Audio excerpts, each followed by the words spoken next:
नमस्कार, मैं हूं सुभाष चौहान। आप देख रहे हैं चैनल डी। अपनी चुनावी प्रक्रिया के तहत आज हम पहुंचे हैं गांव भुरटवाला में, जो कि एक राजनीतिक गांव माना जाता है। पूरे हरियाणा की राजनीति में इस गांव का एक विशेष स्थान है। यहां का जो चौधरी परिवार है, हमेशा परंपरागत रूप से गांव भुरटवाला की राजनीति में एक दबदबा रखता है और उनके सामने जो चुनाव लड़ने की हिम्मत दिखाते हैं वो है हाकम चंद सेतिया, जो कि सरपंच पद के काफ़ी प्रबल दावेदार माने जाते थे। लेकिन क्योंकि ये गांव इस बार पिछड़ा वर्ग के लिए आरक्षित हो गया है, इसलिए हाकम चंद सेतिया पक्ष की ओर से सरपंच पद के लिए सुमन सोनी को चुनावी मैदान में उतारा गया है।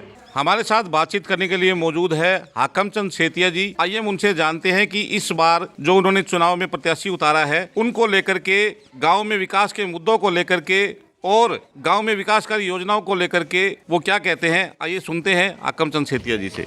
सेतिया जी, सबसे पहले आपका हमारे चैनल डी पर स्वागत है। बहुत बहुत धन्यवाद। सेतिया जी, आपने इस बार जो राजेश सोनी की धर्मपत्नी सुमन सोनी जी को चुनाव मैदान में उतारा है, उनके बारे में कुछ कहिए।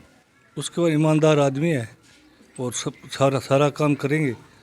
नरेगा है और है, कोई प्लाट है, सारा काम प्रत्याशी ईमानदार आदमी है। कोई दिक्कत वाली बात नहीं है, विश्वासी आदमी है। आपके गांव में वैसे तो विकास कार्य बहुत हुए हैं, ऐसे कौन से मुद्दे ऐसे बचे हुए हैं जिनको लेकर के आपको बार बार चुनाव मैदान में उतरना पड़ रहा है? नरेगा नहीं चलती, 12 साल हो गए जी, और एक दिन नहीं चली 12 साल में। ये मुद्दा तगड़ा है। कोई रोड की सफाई है और है, कोई नहीं है। पीने वाला पानी है वाटर वर्क्स का, वो कोई खारा पी रहे हैं लोग, उसका ये मुद्दा है जी। क्योंकि भुरटवाला जो गांव है राजनीतिक रूप से काफ़ी लोकप्रिय गांव है, पूरे हरियाणा के अंदर इसकी चर्चा होती है। क्या अभी भी ये विकास के दौर में पिछड़ा हुआ है? अभी पिछड़े हुआ है जी। आपको कह रहे हो, पानी का कोई प्रबंध नहीं है। नरेगा 12 साल से चली नहीं है, बन रही है। गरीब आदमी बड़ा परेशान हो रही है, ना कोई प्लाट कट्टे है 12 साल में। बुरा हाल है जी, कोई इसी बात। तो यदि आपका जो प्रत्याशी है राजेश सोनी की धर्मपत्नी सुमन सोनी जी, अगर वो यहाँ से जीत जाते हैं, इस बार आपको गांव वालों का मौका मिल जाता है और जैसे माहौल दिख रहा है कि इस बार आपका लगभग फाइनल माना जा रहा है, क्योंकि गांव में हमने सर्वे भी किया है, तो ऐसा कौन सा काम होगा तो सबसे पहले आप करना चाहेंगे? नरेगा वाला काम करना चाहिए। एक प्लाट जरूरी है, ये काम करना जरूरी। गाँव में एक और बहुत बड़ी समस्या है पीले कार्ड की। लोगों को पीला कार्ड कट गया, किसी की पेंशन कट गई। पेंशन कट गई, पीला कार्ड नहीं, सब बनाएंगे।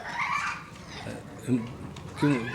सुमन सोनी है जो ईमानदार आदमी है, ईमानदार परिवार है, बिल्कुल सिंपल आदमी है, सब काम ये होगा जी। इन चुनावों को लेकर के आप गांव वालों से कोई अपील करना चाहेंगे? अपील यही है जी, घंटी पर मोर लगाएं, डरने वाली बात नहीं है। 12 तारीख को आराम से वो शांतिपूर्ण वोट पड़ेंगे, यहाँ कोई डरने वाली बात नहीं है। कोई भय है वो ख़त्म हो गया है। पहले का भय नहीं रहा, किसी के कोई भय वाली बात नहीं है। ऐसे तो 1-2% लोग होते हैं, कोई डरना वैसे कोई दिक्कत वाली बात नहीं है। आप गांव वालों से अपील क्या करेंगे? अपील करें, घंटी का बटन दबाएं और सुमन सोनी को सरपंच बनाए, जितना विकास हो वो करेंगे।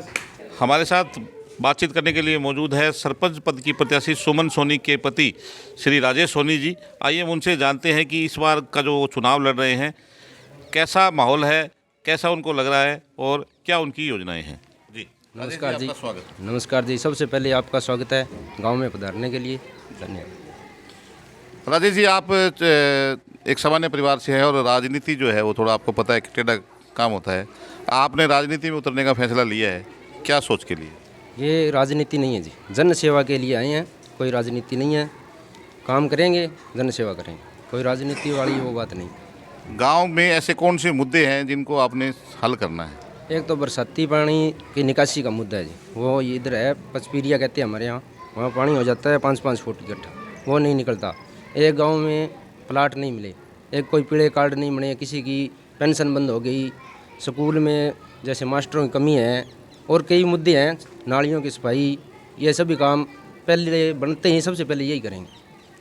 आपका गांव जो है वो स्टेट हाईवे पे पड़ता है, यहाँ बस रुकने की कोई व्यवस्था नहीं है, बस स्टैंड की व्यवस्था नहीं है, यहाँ मेरे ख्याल में हॉस्पिटल भी नहीं है, कोई पीएचसी भी नहीं है, तो जैसे मैं कहीं और बात कर रहा था तो वो कह रहे कि स्वास्थ्य सेवाओं की बड़ी कमी है। हाँ, आप ये सही कह रहे हो। यहाँ पीएचसी भी नहीं है, बस भी नहीं रुकती। जब हम सरपंच बनेंगे, कोशिश करेंगे, सरकार से मांग करेंगे, सब काम करेगी सरकार। हम मांग करेंगे तो करेगी। तो गांव वालों से कोई अपील करना चाहेंगे आप? गांव वालों से यही अपील है कि 12 तारीख को घंटी के बटन के सामने वाला बटन दबाकर सुमन सोनी को कामयाब करें। आपका जो भी काम है पहली कलम से होगा। जो भी बाकी काम है गाँव का, पहली कलम से ही शुरू कर। 13 तारीख से ही आपको काम देना शुरू करेंगे।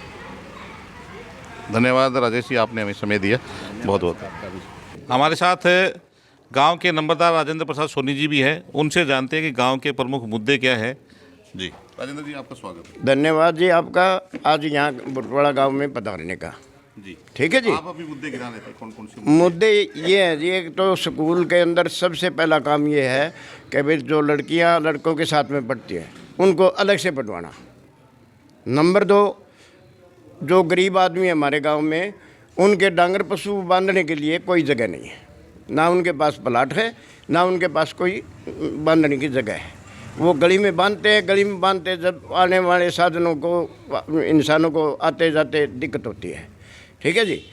तीसरा मुद्दा ये है कि जो हमारे गांव में 4 जोड़ हैं, चारों जोड़ों की 15 साल से कोई खुदाई नहीं हुई। वो खुदाई करवानी, सफाई करवानी। अच्छा, आगे जो सरकारी अस्पताल मतलब मंजूर कह रहे हैं भी होया हुआ है, लेकिन यहाँ बनने नहीं देते राजनीतिक लोग। क्यों नहीं बनने देते? भाई गरीब आदमी को फ़ायदा ना हो, और इनको अगर जब बाहर जाएंगे पैसा लगेगा, वो हमारे से लेंगे तो हमारे गुलाम रहेंगे। तो सरकारी हॉस्पिटल बनवाना ज़रूरी है जी। एक बस स्टैंड, हमारे गांव में लंबे रूट की बसें नहीं रुकती, बड़ी दिक्कत आती है सवारियों को। यहाँ कोशिश करेंगे बस स्टैंड बनवाने की, और सरकार से रिक्वेस्ट करेंगे, सहयोग मांगेंगे, भाई हमारी जो लंबे रूट की बसें हैं वो यहाँ रुकनी चाहिए। धन्यवाद जी।